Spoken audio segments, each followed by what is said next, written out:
Realitas tentang Tuhan ini adalah puncak dari ilmu spiritual yang sebetulnya tidak untuk dibicarakan secara umum. Tapi saya punya keyakinan bahwa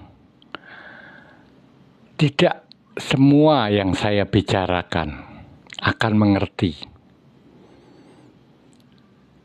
Kalau Anda bisa mengerti, ya itu adalah anugerah Tuhan. Ya memang sudah waktunya Anda untuk mengerti. Tapi kalau Anda belum mengerti, jangan berkecil hati. Karena pada waktunya Anda pasti akan mengerti.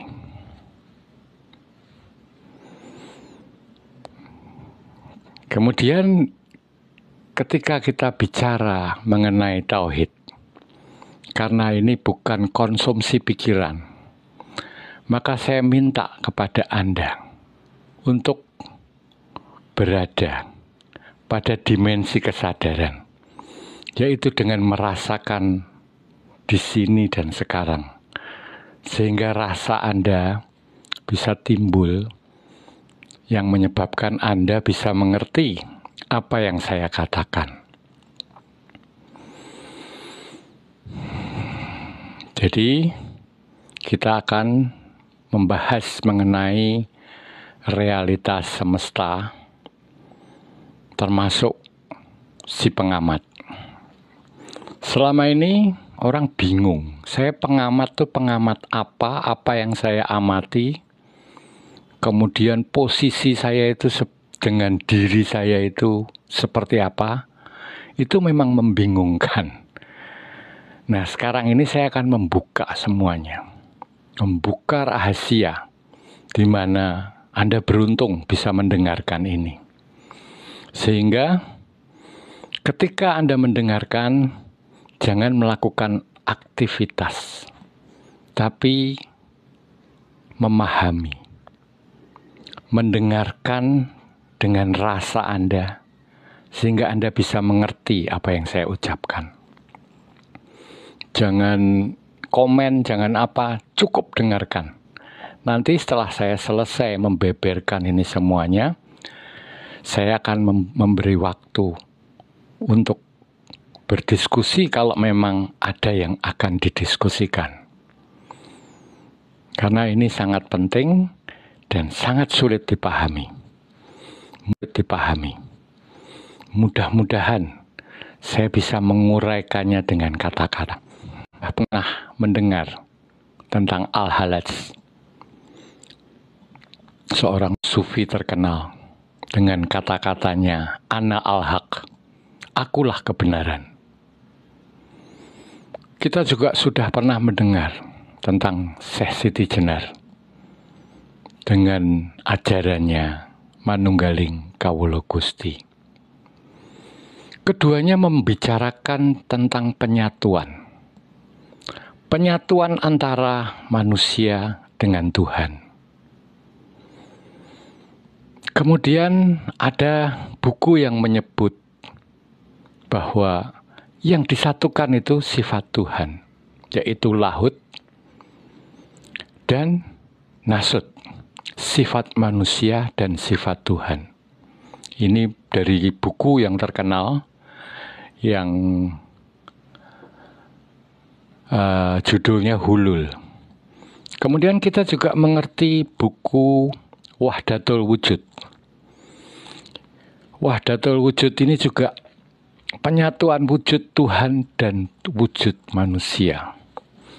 Yang kesemuanya ini dirangkul, yang dirangkum dalam satu buku Al-Tawasin, atau disebut Kitab Kematian. Mengapa disebut Kitab Kematian? Sesuatu yang mati itu terurai. Yang tinggal adalah yang benar-benar ada.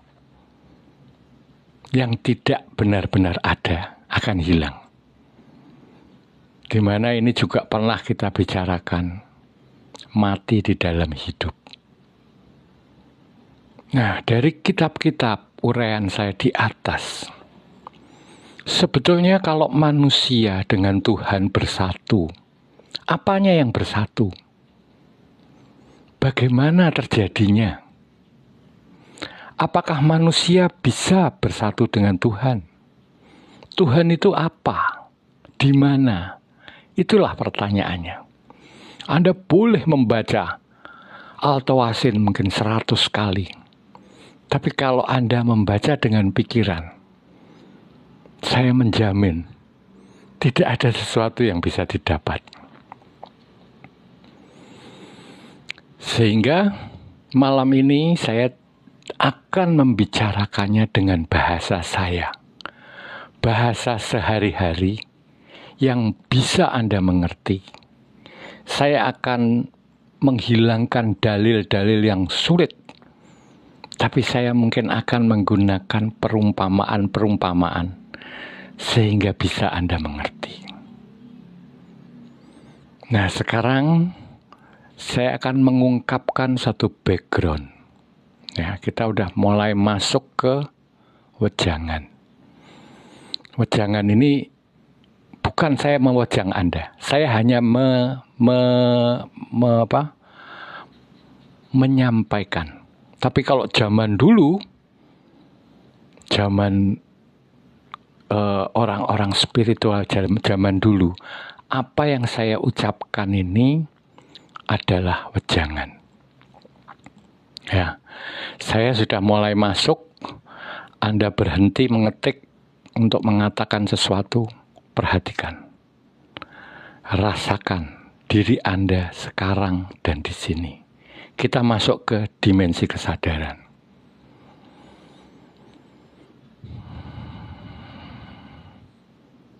Sebelum ada segalanya, sebelum ada dunia ini, yang ada hanyalah rasa ada.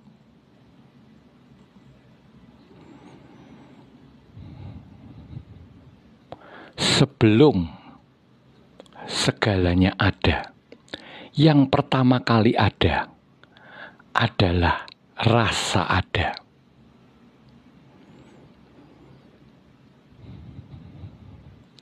Rasa ada ini bisa menyebabkan semuanya menjadi ada dengan meminjamkan keberadaannya.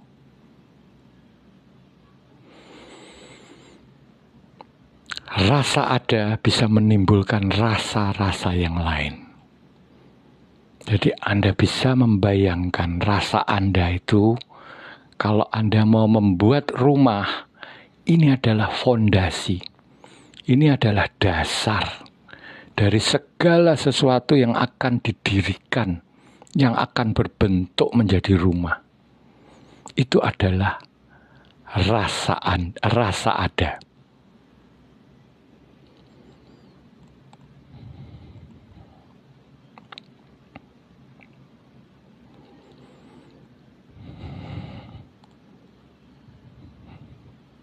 Jadi, saya ingatkan lagi, berhenti membuat pertanyaan-pertanyaan dulu, dengarkan dulu semua apa yang saya katakan. Saya akan memberi waktu nanti untuk bertanya. Dengan Anda mendengarkan, belum tentu Anda mengerti.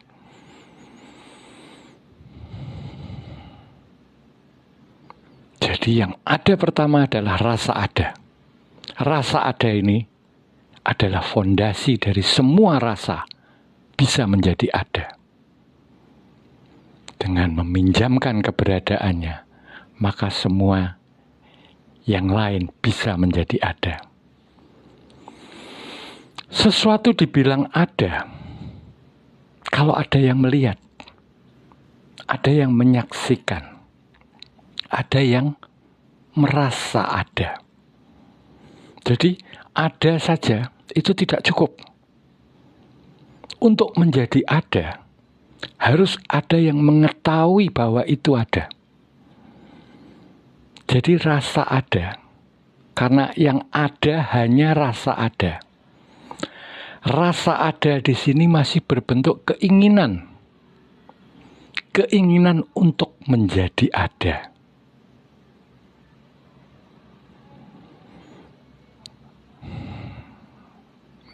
Ya, untuk menjadi ada perlu ada yang mengetahui atau yang merasa ada. Tanpa yang merasa ada, tidak ada kondisi ada itu. Sehingga rasa ada pada saat itu masih berbentuk keinginan. Keinginan untuk menjadi ada. Keinginan untuk diketahui. Nah, sekarang pertanyaannya, apakah keinginan tadi sudah terwujud? Siapa kemudian yang merasa ada? Ya, ini background tidak terjadi di dunia ini. Tidak terjadi di mana kita ada sekarang ini. Tapi di mana? Di dimensi kesadaran. Dimensi kesadaran itu di mana? Kalau Anda tanya tempatnya, di sini sekarang. Ya. Jadi, paham ya apa yang saya utarakan tadi? Nah, apakah keinginan untuk menjadi ada itu sudah terwujud? Kita buktikan sekarang. Berapa kali Anda menyebut aku? Apakah ketika Anda menyebut aku, itu menimbulkan rasa aku? Apakah aku ini sama dengan diriku? Anggapan semua orang bahwa aku itu adalah diriku. Kita tidak pernah berpikir bahwa aku itu bukan diriku. Nah, sekarang saya mau mengajak Anda. Ini adalah krusial ya, titik-titik yang penting. Coba rasakan aku. Kita sama-sama. Kita rasakan aku. Kemudian amati rasa aku tadi.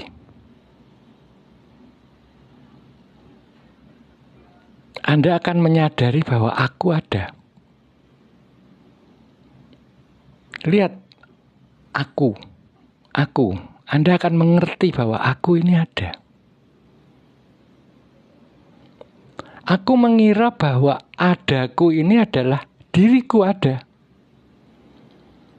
Tapi tidak ada sesuatu yang ada kecuali dipinjami keberadaan yang maha ada.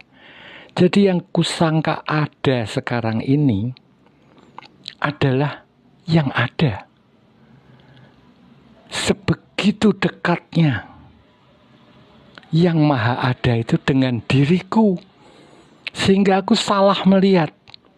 Aku kira itu aku. Ternyata dia. Begitu saya menyadari aku ini ada, aku menjadi mengerti bahwa aku ada.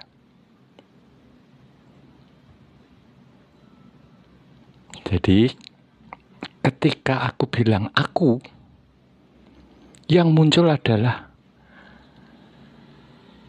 rasa aku. Ketika aku memperhatikan rasa aku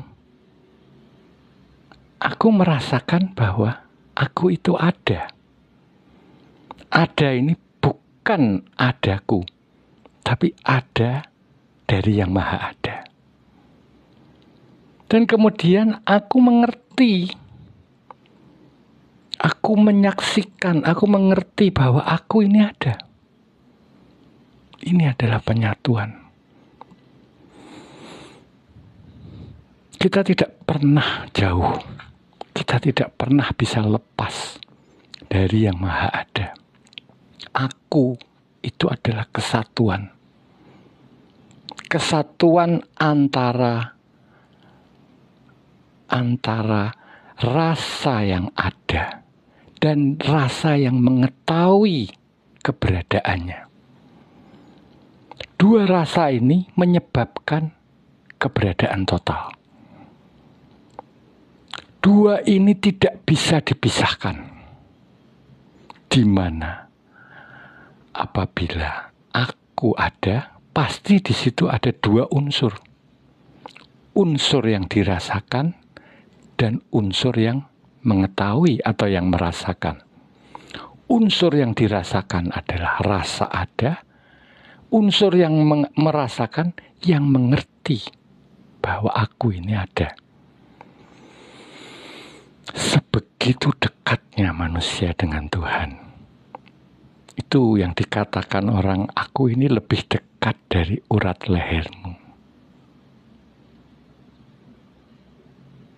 Ya. Aku itu adalah gabungan dua rasa. Ini terjadi pada level manusia. Tapi belum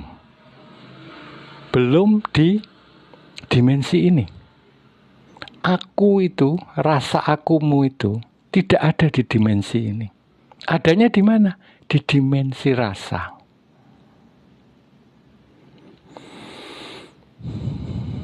Jadi terbukti bahwa keinginan yang maha ada untuk menjadi ada sudah terwujud. Melalui apa? Melalui aku. Nah, keinginan yang maha ada sudah terwujud. Untuk diketahui melalui aku. Sudah cukup di situ saja. Tidak perlu kita menyaksikan segala macam.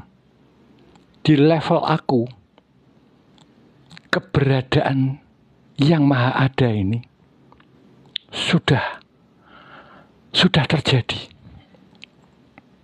Tanpa dunia ini sudah terjadi. Di level aku. Karena aku yang selama ini aku pikir diriku, ternyata bukan.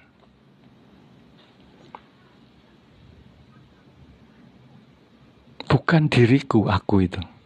Aku itu adanya bukan di dalam badanku ini. Bukan di dalam pikiranku. Aku ini adalah rasa yang adanya di dimensi rasa. Jadi persatuan itu tidak bisa dilepas. Tidak bisa dipisahkan antara rasa ada dan yang merasakan. Yang merasa ada. Kemudian aku ini direfleksikan. Kemana? Ke pikiran manusia. Pikiran manusia itu seperti cermin. Aku itu kemudian menjadi materi.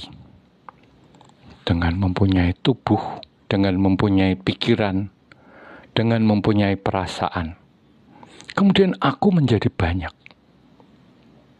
Aku yang banyak ini adalah yang menyaksikan dunia ini, yang mengalami, yang mengetahui dunia. Dunia ini terjadinya dari apa? Dari yang maha ada, yang mengadakan. Dunia ini nggak ada, tapi karena ada yang maha ada, sehingga dunia ini terasa ada. Aku itu tidak ada kalau tidak ada yang maha ada. Tapi yang maha ada juga butuh aku untuk mengetahui. Jadi di level ini tidak ada yang namanya hamba dan majikan. Saling membutuhkan. Aku yang menyaksikan itu direfleksikan ke alam 3 dimensi tadi menjadi aku yang banyak. Aku yang bapaknya ini, aku yang anaknya ini, aku yang gurunya ini, aku yang muridnya ini, aku yang pegawainya ini, PT ini, aku yang dokter, aku yang penganut agama ini, aku yang warga negara ini, aku yang punya rekening di sini, aku yang pemilik mobil ini, aku yang rumahnya di situ. Aku itu menjadi banyak sekali. Dan aku ini menyaksikan keberadaan tentang sesuatu yang diadakan oleh Yang Maha Ada, yang kita sebut sebagai semesta ini.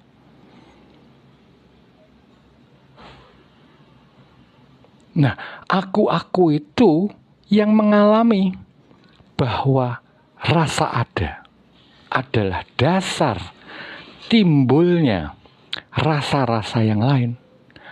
Menjadi rasa aku malu, aku marah, aku bahagia, aku bangga, aku segala macam.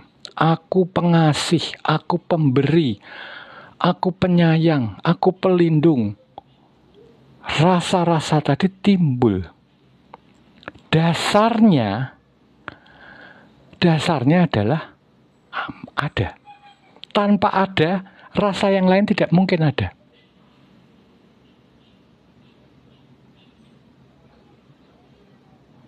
Setelah ada, rasa yang lain jadi mungkin timbul. Dengan ada yang mengetahui, segala yang ada bisa betul-betul menjadi ada.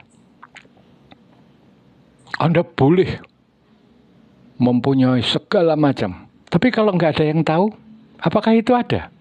Nggak. Harus ada yang mengetahui.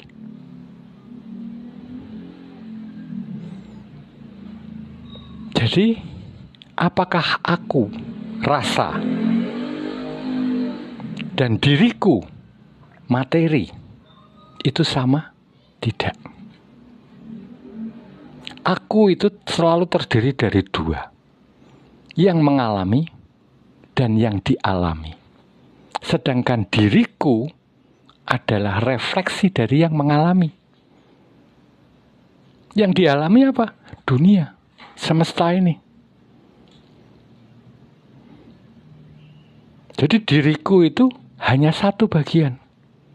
Itulah mengapa diriku itu selalu merasa kurang. Ada sesuatu yang hilang dari diriku. Karena apa? Aku itu hanya satu bagian yang mengetahui. Diriku itu hanya satu bagian yang mengetahui. Aku terpisah dengan semesta. Semesta itu di lain diriku, yang lain dari diriku, selain diriku.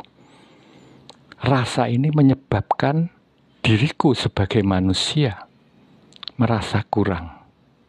Aku merasa terpisah. Nah, aku yang merasa terpisah tadi selalu menolak. Aku, diriku itu, dari aku dilahirkan. Aku itu sebetulnya, diriku itu sebetulnya tidak pernah ada. Karena diriku dipinjami keberadaan yang maha ada, sehingga diriku bisa merasa ada.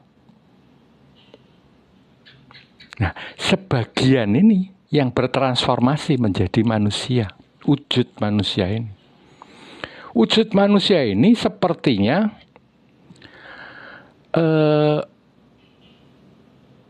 sepertinya kita ini melakukan segala sesuatu, mengatur dunia ini. Tanpa aku, dunia ini menjadi berantakan. Kenyataannya, diriku ini mau mengedipkan mata saja, itu digerakkan. Digerakkan apa? Digerakkan oleh yang maha hidup. Maha hidup itu dari mana? Maha hidup itu adalah sesuatu yang timbul dari yang maha ada. Jadi sebetulnya saya ini nggak pernah bisa apa-apa. Karena saya merasa ada, sehingga pengertian saya seolah-olah saya ini ada. Begitu saya merasa seolah-olah saya ini ada, saya ingin mengatur. Sesuatu ini udah bergerak dengan sendirinya. Sesuatu yang sepertinya ada ini, yang sebetulnya tidak ada karena dia hanya meminjam keberadaan yang maha ada, ini sudah ada yang menggerakkan. Seolah-olah tanpa campur tangan kita, semua ini tidak bisa jalan. Sehingga kalau kita makan, dibilang, oh itu Tuhan lagi makan. Orang itu nggak terima, aneh, ketawa. Tapi kenyataannya seperti itu. Jangankan mengunyah, berkedip aja kita nggak bisa. Kalau mata kita ini ditinggal yang maha hidup, yang lain masih bisa gerak, mata kita nggak bisa kedip. Kalau tubuh kita ini ditinggal yang maha hidup, yang lahir dari yang maha ada, ya mati kita, habis. Jadi Anda bisa mengerti bagaimana kejadiannya. Bukan asal orang bilang gini Anda, wah kita ini kan dipinjami, kita bukan. Itu harus mengerti mengapa terjadinya begitu. Nah, hidup yang Anda bilang hidup Anda sekarang, karena Anda itu refleksi dari sebagian aku, yaitu yang mengalami. Anda menjadi pemain utama, pemeran utama dalam cerita, sebuah cerita kehidupan. Menurut Anda itu adalah hidup saya. Anda itu nggak ada. Sehingga apa yang diceritakan? Yang diceritakan itu adalah cerita tentang yang maha ada, bukan tentang Anda. Bukan tentang kita hidup ini. Kita ini bukan siapa-siapa. Kita ini nggak ada. Aku itu hanya refleksi. Kalau Anda nonton film, ada proyektor, ya. Proyektor itu adalah film, roll film hitam putih yang terkena sinar, direfleksikan. Nah, Anda itu hanya gambar itu loh. Kalau ini dimatiin lampunya, hilang gambarnya.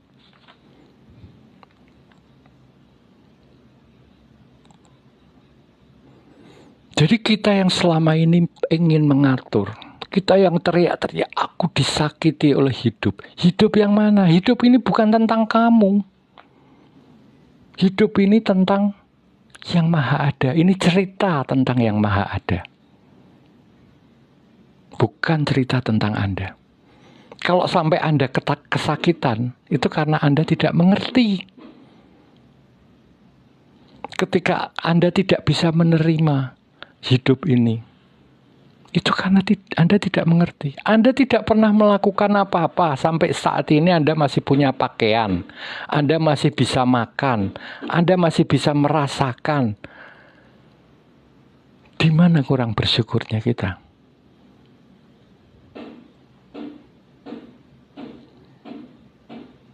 Kita ini nggak pernah ngapa-ngapain. Sebenar-benarnya itu kita nggak pernah ngapa-ngapain. Siapa yang bergerak ngapa-ngapain? Aku. Aku itu bukan diriku. Yang bergerak segala macam yang membuat alur hidup Anda. Hidup ini cerita, ceritanya sudah selesai. Dan kita menolak. Coba apa yang kita ketahui segala sesuatu yang belum terjadi. Tidak ada. Yang kita ketahui semuanya sudah terjadi. Meskipun sepertinya terjadinya itu sekarang. Tapi begitu kita mengerti bahwa sesuatu itu sudah terjadi, itu sudah masa lampau. Jadi kita tidak bisa mengerti sesuatu sekarang itu nggak bisa. Sesuatu yang kita mengerti itu satu yang sudah lampau. Termasuk diri Anda. Diri Anda itu adalah sesuatu yang sudah lampau, yang Anda bisa mengerti.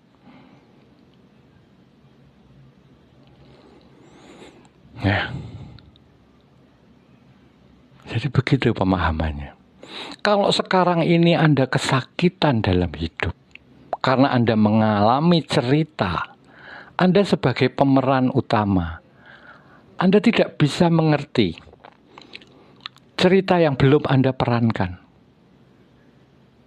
Anda ingin mengatur semuanya. Dan Anda ketakutan. Karena apa? Karena Anda belum mengerti. Kalau ini buku itu halaman selanjutnya belum dibuka. Anda belum mengerti sebelum Anda membacanya. Nah, karena belum mengerti ini Anda menjadi ketakutan. Jangan-jangan peran Anda digantikan. Jangan-jangan peran Anda menakutkan. Jangan-jangan peran Anda menyedihkan. Sehingga Anda menjadi ketakutan. Nah, aku ini yang membuat cerita. Cerita yang sudah selesai tadi. Sehingga kalau kamu ketakutan, kembalilah kepada yang Maha Ada. Ya. Jadi kembalilah kepada yang Maha Ada. Caranya gimana? Rasakan akumu. Kembalilah. Inilah Tuhan yang sebenar-benarnya. Saya tidak mau bicara Tuhan sebetulnya. Tuhan itu suatu imajinasi tentang sesuatu karena kita ketakutan. Pada waktu kita takut tadi, karena kita belum melihat atau belum mengalami peran di dalam naskah cerita tadi. Kemudian diriku berimajinasi tentang sesuatu kekuatan yang bisa membantu aku. Kita melupakan bahwa aku ini bagian diriku ini refleksi dari sesuatu yang sudah utuh, yang membuat semua ini, yang membuat naskah cerita ini, naskah cerita tentang Dia. Sehingga kalau ada apa-apa, ya baliklah ke Dia. Jadi Anda begitu kembali ke Dia, yang dirasa aku di sini, bukan di atas. Bukan sesuatu yang timbul dari keliaran imajinasi, tapi sesuatu yang nyata ada.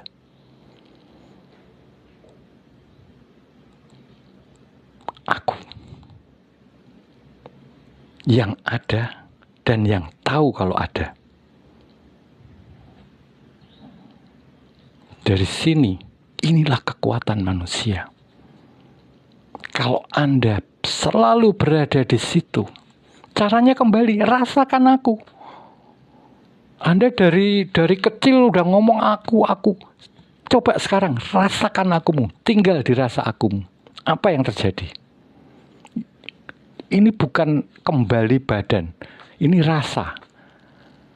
Rasanya es bagaimana untuk mengetahui? Ambil es, makan. Tahu rasanya. Caranya merasakan aku. Timbulkan rasa aku nih. Rasakan akumu. Ya.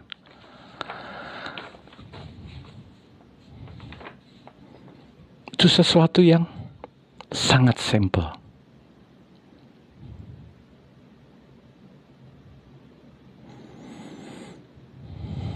Jadi nggak usah sekarang hidup ini nangis.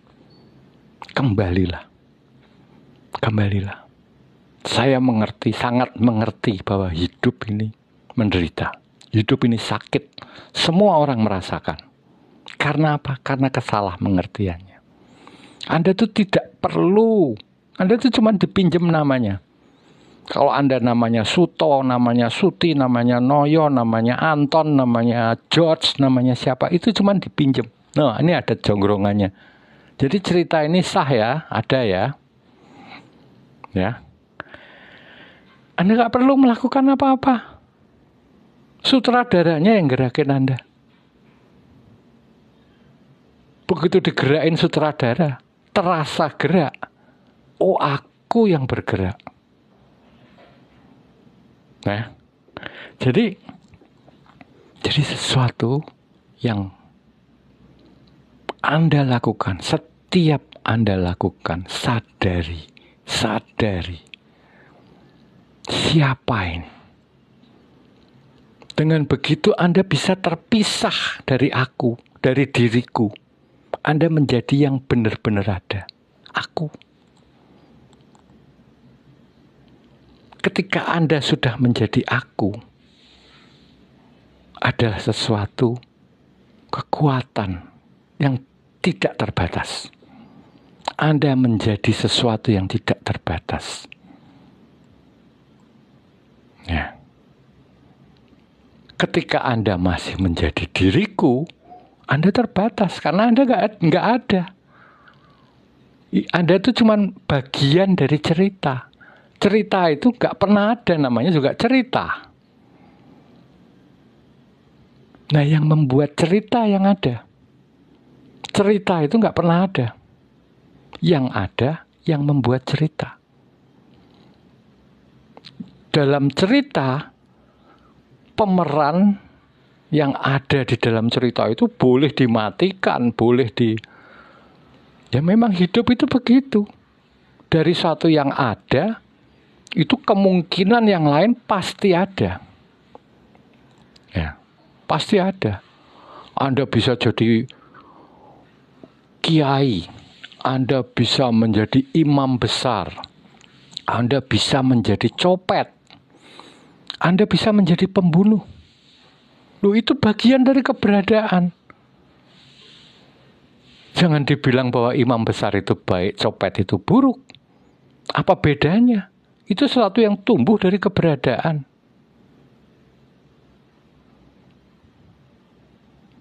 Kemungkinan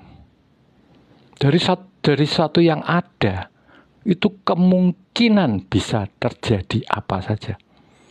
Tidak hanya perasaan yang menyenangkan, perasaan yang menyedihkan, yang memilukan, sesuatu yang suci, sesuatu yang jorok, itu mungkin terjadi karena itu adalah kemungkinan dari keberadaan. Nah, kita sebagai manusia selalu menolak. Wah, yang ini jelek, yang ini jorok, ini nggak bagus. Itu namanya Anda menolak keberadaan. Bahwa memang segala sesuatu itu harus ya begitu adanya. Anda itu cuma bagian dari cerita. Bukan cerita tentang Anda, tapi cerita tentang dia.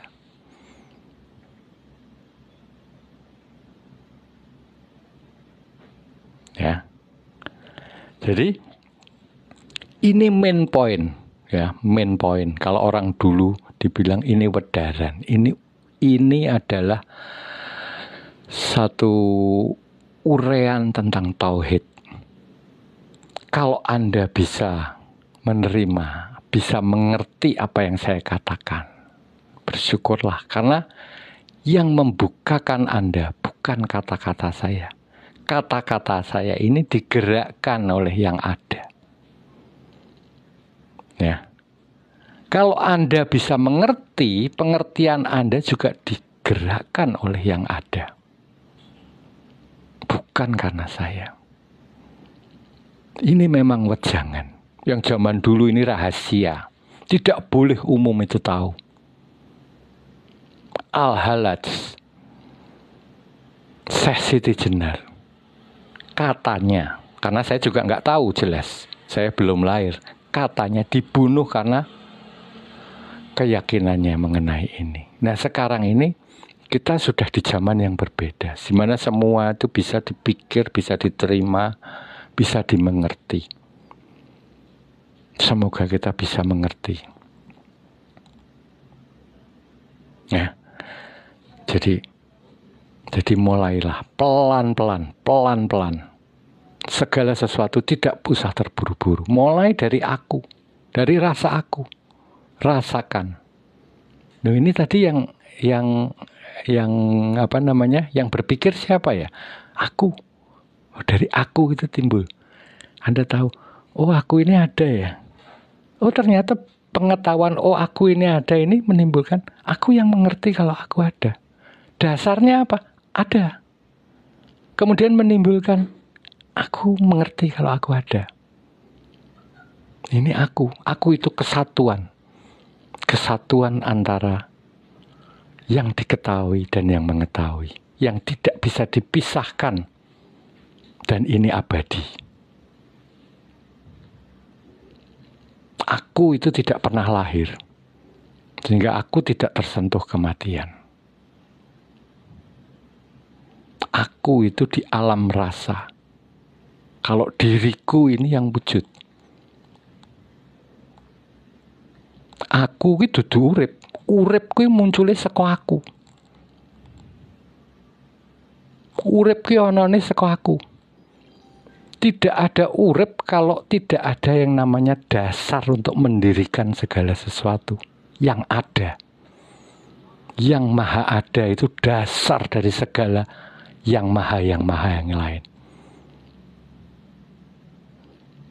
Ya. Jadi yang penting itu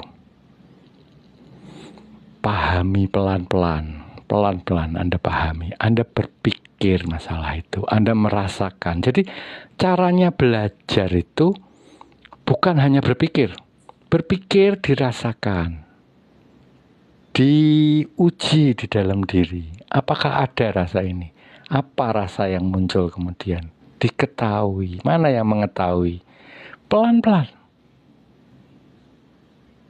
Ya. Tapi begitu Anda merasakan ini, imajinasi Anda buang. Pengetahuan Anda yang selama ini Anda dapat dari doktrin, buang.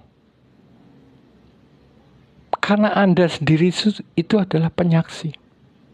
Anda tidak perlu sesuatu yang lain dari hubungan antara aku, antara yang diketahui dan yang mengetahui. Sehingga orang-orang Hindu, orang Buddha itu, nih, ini tuh artinya, nih ada yang